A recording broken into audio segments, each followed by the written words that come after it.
ثابت بالایی داره. 6 نمره میدن که 38 ثابته چون خیلی مهمه واسه بحث کسب و کار. من چیزی بگم بس اینه که اون شغل یا اون چیز توی جامعه چه تأثیری داشته باشه مثلا منظور از لحاظ اقتصادی ببینید خوب دقت کنید باز دیگه بحث من دقت کنید تو اینترنت هیچی در نمیاد به این چیزایی که من می‌فرستم خیالت راحت یعنی فقط مگه واقعا مطالعه کرده باشی اعداد و ارقام میگه میگه آقا امسال 12 میلیون سود کرده این شرکت بهش میگن سود حسابداری. خب بعد در ادامه باز بیان میگه 12 میلیون تایید سود اقتصادی. اینا چه فرقی با هم دیگه داره؟ اون اعداد و ارقام هم یکی هستن. 12 میلیون هم سود شده 12 تاش. اینم چند درصد رشد کرده مثلا اون سالانه رشد ما میده هر چی که هست.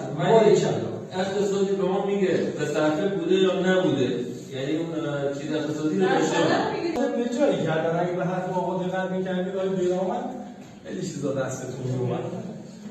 ببین شما به فرض مثال یک عدد خانه می‌خرید خب سال مثلا 90 سال 90 چقدر مثلا 100 درسته همون عدد خونه رو شما سال 1403 بخواید بفروشید چقدره؟ 5 میلیون 5 میلیارد خب چه فرقی بین این هست؟ حسابداری اومد گفت آقا باریکلا دمت گرم تو الان 9 میلیارد و 900 میلیون سود به جیب زدی. حسابداری اینو بده دیگه خیلی کار درسته. اقتصاد میگه ارزش.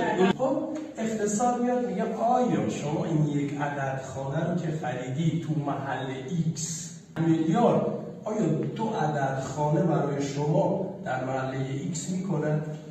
میگه نه همون یک خونه تازه خونه خودم از دستم در اومده ممکنه بشه 12 نکنم اقتصاد میگه پس ضرر کردی. حسابداری میگه 900 سود کردی. دید اقتصادی اینه. دید اقتصادی دید درسته.